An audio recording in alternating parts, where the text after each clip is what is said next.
অনেক অনেক বছর আগের কথা, যখন মানুষ এখনকার মতো ব্যস্ত ছিল না। সেই সময়ের কথা বলছি। ছোট্ট গ্রামে শামসুদ্দিন নামে একজন সবজি বিক্রেতা বাস করত। তার বাড়ি ছিল খড়ের ছাউনিতে ঢাকা, উঠানে একটা তুলসী গাছ, আর পেছনে ছিল তার ছোট্ট সবজি ক্ষেত। প্রতিদিন ভোর হলে শামসুদ্দিন ফজরের নামাজ পড়ে খেতে যেত আর সতেজ সবজি তুলে বাজারে নিয়ে যেত। জীবনটা সাদামাটা ছিল, কিন্তু শামসুদ্দিনের মুখে সব সময় একটা শান্তির হাসি লেগে থাকত। সে কোনোদিন বলেনি জীবন কঠিন। সে বলতো, যা আছে তাতেই আল্লাহর শকর। যখনই কোনো গরিব মানুষ তার দোকানে আসতো, শামসুদ্দিন কখনো খালি হাতে ফেরাত না। কেউ টাকা না দিলেও সে হাসি মুখে সবজি দিয়ে দিত। প্রতিবেশীরা বলতো, এভাবে ব্যবসা চলে না শামসু ভাই। শামসুদ্দিন মুচকি হেসে উত্তর দিত, রিজিক আল্লাহর পক্ষ থেকে আসে ভাই। আজ আমি দিলাম, কাল আল্লাহ আমাকে দেবেন, আমার কোনো চিন্তা নেই। এই কথাটাই ছিল তার জীবনের মূল সুর। শামসুদ্দিনের দোকানের পাশেই ছিল কামার বক্সের কামারখানা। কামাল ছিল পরিশ্রমী মানুষ। ভোর থেকে রাত পর্যন্ত হাতুড়ি পেটাতো, ঘাম ঝরাতো, কিন্তু তার মনটা ছিল একটু সংকীর্ণ। সে বিশ্বাস করত দুনিয়াটা কর্মফল, নিজে না খাটলে কিচ্ছু পাবে না, ভাগ্য বলে কিছু নেই। শামসুদ্দিন যখন কাউকে বিনামূল্যে সবজি দিত, কামাল বক্স দাঁড়িয়ে দাঁড়িয়ে মাথা নাড়ত। একদিন সে বলে উঠল, এই শামসু, তুমি বোকা না পাগল? প্রতিদিন এভাবে ফ্রিতে মাল দিয়ে দিলে তোমার সংসার চলবে কিভাবে? আমি বলে রাখলাম, এভাবে কোনোদিন উন্নতি করতে পারবে না। শামসুদ্দিন হাসল। ওই হাসিতে কোনো অহংকার ছিল না, ছিল শুধু প্রশান্তি। কামাল ভাই, আমার রিজিকের মালিক আল্লাহ, তুমি না আমিও না। আল্লাহ যদি দিতে চান, কে আটকাবে? কামাল বক্স সেদিন আর কথা বলেনি, কিন্তু মনে মনে ভেবেছিল এই লোকটা বোকা। গ্রামে এই দুজনের বাইরে আরেকজন গুরুত্বপূর্ণ মানুষ ছিল চৌধুরী, গ্রামের জমিদার। তার অনেক জমি, অনেক সম্পদ, কিন্তু মনে ছিল তার চেয়েও বেশি লোভ। তিনি কৃষকদের উপর অন্যায়ভাবে কর বসাতেন। শামসুদ্দিনের কাছ থেকেও প্রতি সপ্তাহে একটা নির্দিষ্ট ভাগ নিতেন, কোনো কারণ ছাড়াই, শুধু ক্ষমতার জোরে। শামসুদ্দিন মুখ বুজে সহ্য করত, কারণ সে জানত জুলুম বেশিদিন টেকে না। একদিন বিকেলবেলা শামসুদ্দিনের দোকানে এক বৃদ্ধ মুসাফির এলো। পরনে সাদা পোশাক, মুখে দীর্ঘ সাদা দাড়ি, চোখ দুটো যেন গভীর সমুদ্রের মতো শান্ত। বাবা, কিছু সবজি পাওয়া যাবে? অনেক দূর থেকে আসছি, পেটে কিচ্ছু নেই। শামসুদ্দিন লক্ষ্য করল বুড়োর কাছে কোনো পয়সা নেই। একটুও না ভেবে সে একটা ব্যাগে কিছু তাজা সবজি ভরে দিল। নিন চাচা, এটা রেখে দিন। বৃদ্ধ মুসাফিরের চোখ ভিজে এলো। সে 2 হাত তুলে দোয়া করল, আল্লাহ তোমাকে বরকত দিক বাবা, তোমার রিজিকে আল্লাহ নিজেই বৃদ্ধি করুন। পাশে দাঁড়িয়ে কামাল বক্স দেখছিল সবটা। সে বলল, আর কত? প্রতিদিন এই নাটক? তুমি কি ভিখারিদের দাতব্য খুলেছ নাকি ব্যবসা করছো? শামসুদ্দিন শুধু হাসল, কোনো জবাব দিল না। সেই রাতে গভীর ঘুমে সে একটা স্বপ্ন দেখল। সেই বৃদ্ধ মুসাফির তার স্বপ্নে এসে বলছে, শামসুদ্দিন, তোমার ক্ষেতের পূর্ব কোণে লুকানো সম্পদ আছে, কাল ভোরে সেখানে যাও এবং মাটি খনন করো। শামসুদ্দিন লাফিয়ে উঠল, বুক ধরফর করছে। এ কেমন স্বপ্ন? ভোর হতেই শামসুদ্দিন ফজরের নামাজ পড়ল, দীর্ঘ মোনাজাতে আল্লাহর কাছে মঙ্গল চাইল। তারপর কোদাল কাঁধে নিয়ে ক্ষেতের দিকে রওনা হলো। পূর্ব আকাশে তখন কেবল লাল আভা ফুটছে, চারিদিকে গভীর নিস্তব্ধতা, শুধু পাখির ডাক আর মাটির সোঁদা গন্ধ। ক্ষেতের পূর্ব কোণে পৌঁছে সে মাটি খুঁড়তে শুরু করল। কিছুক্ষণ পরেই ঠক, কোদাল কিছু একটা শক্ত জিনিসে লাগলো। হাত দিয়ে মাটি সরাতেই বেরোলো একটা পাথর। তার গায়ে আরবি হরফে কিছু লেখা। পাথরটা সরাতেই ভেতরে একটি ছোট্ট কৌটো, আর সেই কৌটোর ভেতরে ঝকঝকে সোনার মুদ্রা। শামসুদ্দিনের হাত কাঁপল। সে চোখ বন্ধ করল। বুকের ভেতরে কৃতজ্ঞতার এক গভীর স্রোত বয়ে গেল। আল্লাহ, তোমার শুকুর, তোমার শুকুর।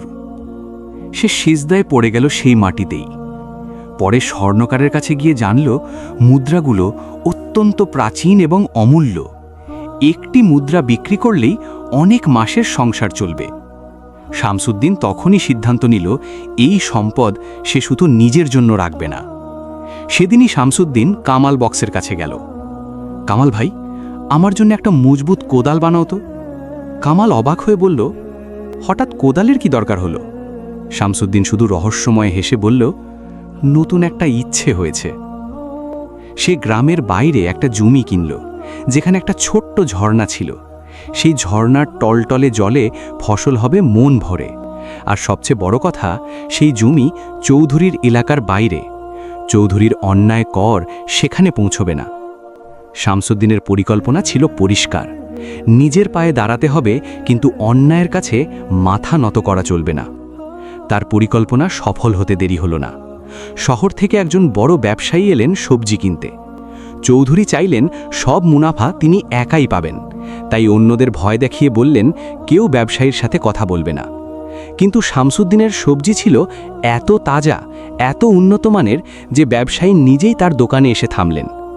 এত সুন্দর সবজি আমি কোথাও দেখিনি, তুমি কি নিয়মিত দিতে পারবে? জি হ্যাঁ, শামসুদ্দিন বলল, নতুন জমি নিয়েছি। চৌধুরীর কানে পৌঁছল কথাটা। তিনি রাগে কাঁপতে লাগলেন। চৌধুরী শামসুদ্দিনকে ডেকে পাঠালেন। আমার অনুমতি ছাড়া ব্যবসায়ীর সাথে কথা বললে কিভাবে? এর পরিণতি জানো? শামসুদ্দিন ভয় পেল না। শান্ত গলায় বলল, চৌধুরী সাহেব, আমি কারো হক মারিনি, সৎভাবে কাজ করেছি। চৌধুরী দ্বিগুণ কর দাবি করলেন। শামসুদ্দিন স্পষ্ট না বলে দিল, আমি আর অন্যায় কর দেব না। চৌধুরী হুমকি দিলেন, তোমার ব্যবসা ধ্বংস করে দেব। শামসুদ্দিন শান্তভাবে বলল, আমার রিজিক আল্লাহর হাতে, আপনার হাতে নয়। চৌধুরী এই কথা শুনে হতভম্ব হয়ে গেলেন। তিনি কি করবেন বুঝতে পারলেন না, কারণ এই মানুষটার মধ্যে কোনো ভয় নেই। এমন মানুষকে ভয় দেখানো কঠিন। কিন্তু চৌধুরী থামলেন না। গ্রামে ঘোষণা করিয়ে দিলেন, শামসুদ্দিনের কাছ থেকে কেউ সবজি কিনলে জরিমানা দিতে হবে। গ্রামের মানুষ ভয়ে তার দোকানে আসা বন্ধ করে দিল। শামসুদ্দিনের দোকানে যেন বিরান হয়ে গেল। কামাল বক্স এসে বলল, দেখলে, আমি বলেছিলাম না শক্তিমানরাই দুনিয়ায় যেতে। শামসুদ্দিন দীর্ঘশ্বাস ফেলল না, ভেঙে পড়ল না। সে বলল, আল্লাহর সত্তাই সবচেয়ে বড় শক্তি কামাল ভাই। একদিন রাতে শামসুদ্দিন আবার সেই স্বপ্ন দেখল। বৃদ্ধ মুসাফির এসে বলল, শামসুদ্দিন, তোমার জমিতে বিপদ আছে আজ রাতে, এখনই সেখানে যাও। শামসুদ্দিন চমকে উঠল। সে বুঝতে পারল এটা আল্লাহর পক্ষ থেকে সতর্কবার্তা। রাতের আধারে সে ক্ষেতের দিকে ছুটল।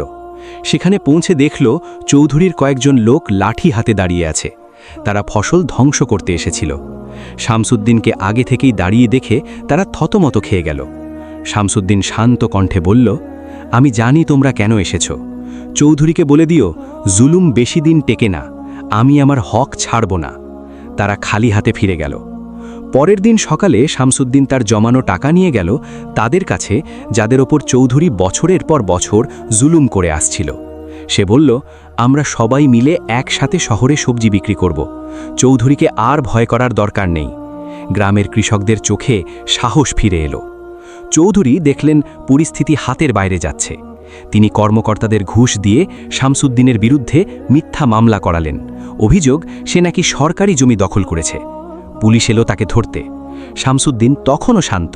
সে বলল, আমার কাছে সব কাগজপত্র আছে, সব আইনগতভাবেই করা। পুলিশ অফিসার অবাক হলেন। চৌধুরী নিশ্চিত ছিলেন কোনো প্রমাণ থাকবে না, কিন্তু শামসুদ্দিন সযত্নে সব কাগজ রেখেছিল। অফিসার কাগজপত্র দেখে বললেন, এটা সম্পূর্ণ সঠিক, কোনো সমস্যা নেই। পুলিশ ফিরে গেল। কামাল বক্স জিজ্ঞেস করল, তুমি কিভাবে জানতে যে কাগজপত্র একদিন কাজে লাগবে? শামসুদ্দিন হেসে বলল, সতর্কতা সবসময়ই ভালো কামাল ভাই। আল্লাহর উপর ভরসা মানে অসতর্ক হওয়া নয়। এরপরও চৌধুরী থামলেন না। একদিন তার গুন্ডারা শামসুদ্দিনের সব সবজি মাটিতে ফেলে দিল। শামসুদ্দিন কোনো অভিযোগ করল না, নীরবে পরিষ্কার করল। পরের দিন আবার দোকান খুলল। কামাল বক্স অবাক হয়ে বলল, এত ধৈর্য কোথায় পাও তুমি? আমি হলো তো মারামারি লাগিয়ে দিতাম। শামসুদ্দিন নরম স্বরে বলল, ধৈর্যের ফল সবসময় মিষ্টি হয় ভাই। জালিম শেষ পর্যন্ত নিজের জুলুমেই ফেসে যায়। এরই মধ্যে একদিন হঠাৎ আকাশ কালো হয়ে গেল। প্রচণ্ড বৃষ্টি শুরু হলো। টানা কয়েকদিন বৃষ্টি হতে থাকল। শামসুদ্দিনের ক্ষেত পানিতে ডুবে গেল। ফসল নষ্ট হওয়ার আশঙ্কা। সাথের কৃষকেরা মাথায় হাত দিল। কামাল বক্স এসে বলল, এখন কি করবে? সব তো পানিতে গেল।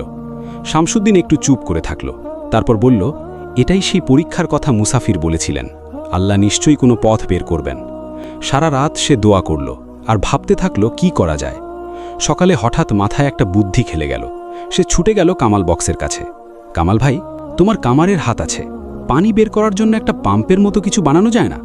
কামাল একটু চিন্তা করল। তার চোখ জ্বলে উঠল। হ্যাঁ, বানানো যায়। দুজনে মিলে দিনরাত পরিশ্রম করল। কামাল বক্স তার পুরো দক্ষতা ঢেলে দিল। তৈরি হলো বিশেষ একটা পাম্প। সেই পাম্পে ক্ষেতের পানি বের হতে লাগলো। অন্য কৃষকদেরও শেখানো হলো। একটা বিপদকে তারা সুযোগে বদলে দিল। আশেপাশের গ্রাম থেকেও মানুষ আসতে লাগলো এই পদ্ধতি শিখতে। কামাল বক্সের বানানো সরঞ্জামের চাহিদা হঠাৎ বেড়ে গেল। তার কামারখানায় আগুন জ্বলতে লাগলো দিনরাত। সে নিজেও অবাক হয়ে গেল। বিপদ থেকেই তার রুটি রোজগারের নতুন পথ খুলে গেল। চৌধুরীর অবস্থা ক্রমশ খারাপ হতে লাগল। কৃষকেরা আর তার ভয়ে থাকছে না। তার জমিতে কাজ করার লোক নেই। তার নিজের ফসলও নষ্ট হয়ে গেছে। জেলার কর্মকর্তা এসে তদন্ত করলেন এবং তাকে কঠোরভাবে সতর্ক করে গেলেন। চৌধুরী এখন একেবারে একা।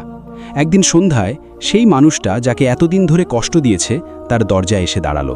মাথা নত, গলা কাঁপছে।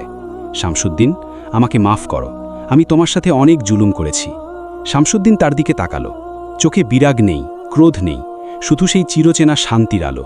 সে বলল, আমি কখনো আপনাকে ঘৃণার চোখে দেখিনি চৌধুরী সাহেব। আমি আপনাকে মাফ করলাম। আসুন আমার সাথে কাজ করুন। আমরা সবাই মিলে গ্রামকে আরও সুন্দর করতে পারি।